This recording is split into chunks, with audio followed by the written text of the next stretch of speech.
आज की लेक्चर में आपका स्वागत है। मैं Manju Mishra, SPC government college Ajmer, department of physics. आज हम थर्मोडायनेमिक्स बीएससी पार्ट सेकंड के पाँचवा वीडियो में बना रही हूँ। इस वीडियो में हम बात करेंगे Carnot heat engine part third में इसका आज बना रही हूँ।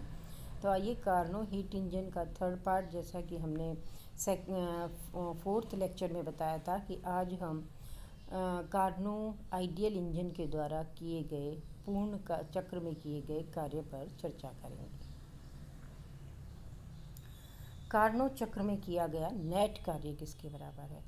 उपरोक्त चारों प्रक्रमों से संपूर्ण पूर्ण प्रक्रम को कार्नो चक्र कहते हैं।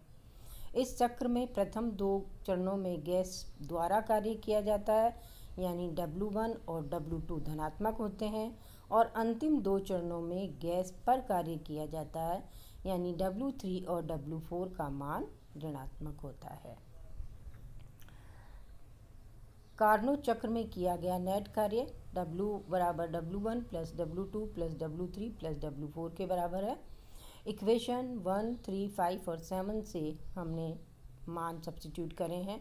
तो W बराबर एरिया में b small a capital A plus क्षेत्रफल हमें जोड़ना है B का, माइनस करना है D capital C and minus करना है क्षेत्रफल स्मॉल a d का।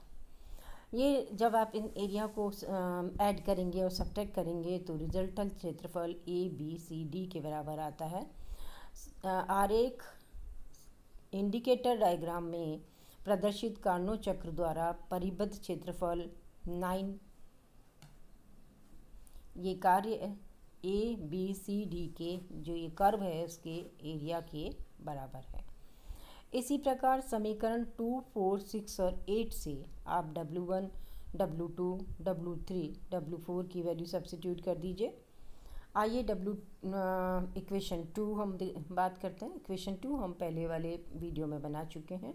तो ये कार्य बराबर होता है W बराबर RT1 log E VB upon A plus RT1 minus T2 gamma minus 1।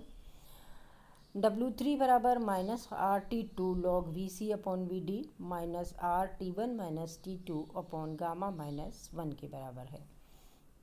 आप देख रहे हैं सेकेंड और फोर्थ टर्म एक दूसरे के बराबर है, प्लस माइनस साइन है, तो इसको एक दूसरे के साथ कैंसिल कर दीजिए। तो W रिजल्टेंट कार्य बराबर RT1 log E VB upon V minus RT2 log E VC upon VD के बराबर होता है, जिसे हमने इक्वेशन नंबर 10 के द्वारा दर्शाया गया है। चूँकि B और C point PV indicator diagram में एक ही रुद्रोष्म वक्र पर स्थित है, तो इसीलिए P बिंदु पर T1 टेम्परेचर है, तो T1 VB की power gamma minus 1, T2 VC की पावर गामा माइनस 1 के बराबर होगा। ठीक है, ये B पॉइंट की बात करिए। B पे पॉइंट पे टेम्परेचर T1 है और C पॉइंट पे टेम्परेचर T2 है। तो यहाँ से हमने VC अपॉन VB की वैल्यू निकाली है T1 upon T2 1 upon gamma minus 1, जिसे हम अब रो के रूप में डिफाइन कर रहे हैं। यहाँ रो रुद्रोष्म प्रसार अनुपात एडियाबैटिक एक्सपांशन रेशियो कहलाता है। इसी प्रकार से D व A बिंदु PV आरेख में एक ही रुद्रोष्म वक्र पर स्थित है। D पॉइंट और A पॉइंट भी आप देख रहे हैं एडियाबैटिक कर्व के ऊपर स्थित है, तो यहाँ पर भी TV की पावर गामा कांस्टेंट रहता है, तो ये दोनों टर्म एक दूसरे के बराबर होगी।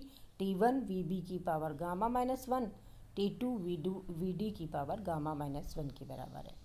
A पर टेम्परेचर T1 है, D पर टेम्परेचर T2 है। यहाँ से हमने VD बाई VA की वैल्यू निकाली। Again T1 upon T2 1 upon gamma 1 के बराबर है, जिसे हमने रो डिफाइन किया था। ठीक है, जब ये टर्म भी रो के बराबर है, 12 इक्वेशन और इक्वेशन हमने जो अभी पहले निकाली थी 11 VC अपॉन VB, यही भी रो के बराबर है।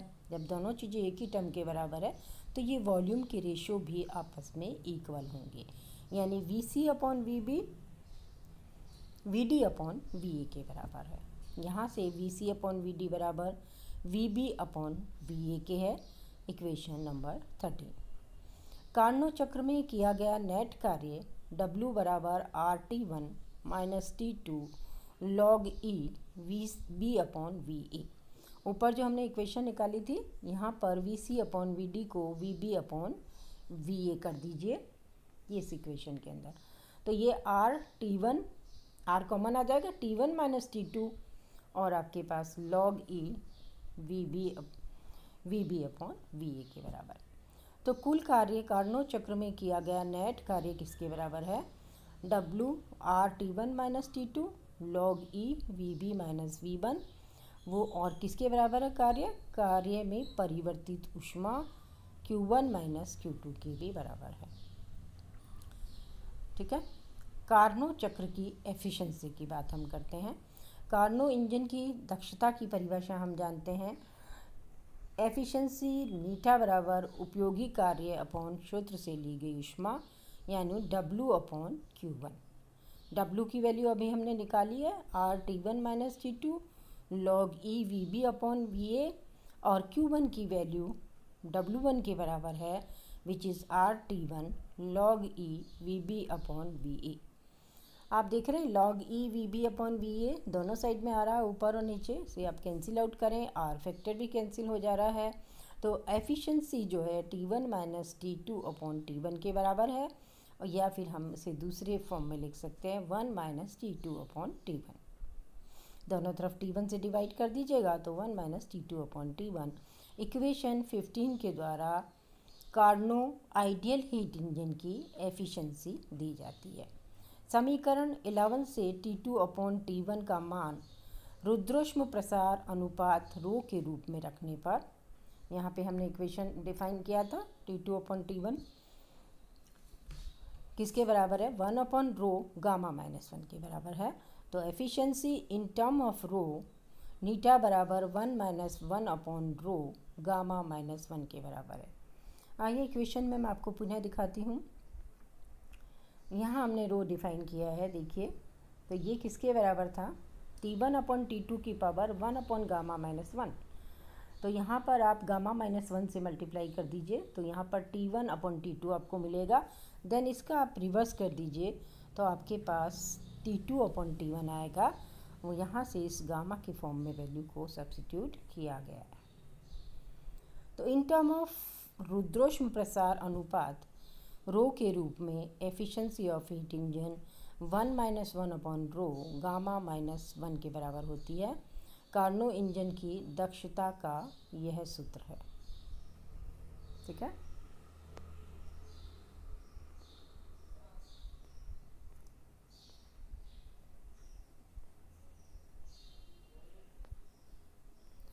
हाँ,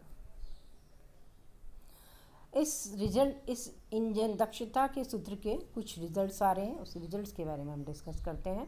कार्नो इंजन की दक्षता केवल स्रोत और सिंक के ताप पर निर्भर करती है, कार्यकारी पदार्थ की प्रकृति पर निर्भर नहीं करती है। जैसा कि आप अभी फॉर्मूले में देख रहे हैं, ये T1 और T2 पर डिपेंड कर रही है। हमने कौन सा पदार्थ भरा है, वहाँ पर आइडियल गैस है, स्टीम है, मतलब वाष्प है, कुछ भी है, उस पर डिपेंड नहीं करता है। नियत ताप स्रोत T1 पर कार्नो इंजन की दक्षता स्रोत और सिंक के तापांतर T1 माइनस T2 के बढ़ने के साथ बढ़ती है। आपको फॉर्मूला में दिखाई दे रहा होगा T1 माइनस T2 के प्रोपोर्शनेट है, तो जैसे ही T1 माइनस T2 का डिफरेंस बढ़ेगा ये एफिशिएंसी बढ़ती है। अर्थात सिंक का ताप T2 कम होने पर इंजन की दक्षता में वृद्धि होती है। स्रोत के ताप में वृद्धि करने की अपेक्षा सिंक के ताप में कमी करने से कार्नो इंजन की दक्षता में अधिक वृद्धि होती है। दक्षता में वृद्धि के लिए T2 अपॉन T1 का मान कम करना चाहिए। दक्षता 100% से सदैव कम होती है। एफिशिएंसी नीटा को 1 बनाने के लिए T2 को 0 होना पड़ेगा या T1 को इन्फिनिटी होना होगा। ये दोनों अवस्थाएं प्राप्त करना असंभव है। अतः कार्नो इंजन की दक्षता व्यवहारिक रूप से 100% कभी नहीं हो सकती। कार्नो इंजन की दक्षता रुद्रोष्म प्रसार अनुपात रो पर निर्भर करती है। रो में वृद्धि करने पर दक्षता में वृद्धि होती है। नेक्स्ट टाइम अभी हम कार्नो इंजन से रिलेटेड कुछ और बात, सेकेंड लॉ ऑफ थर्मोडायनेमिक्स के बारे में बात करेंगे। धन्यवाद।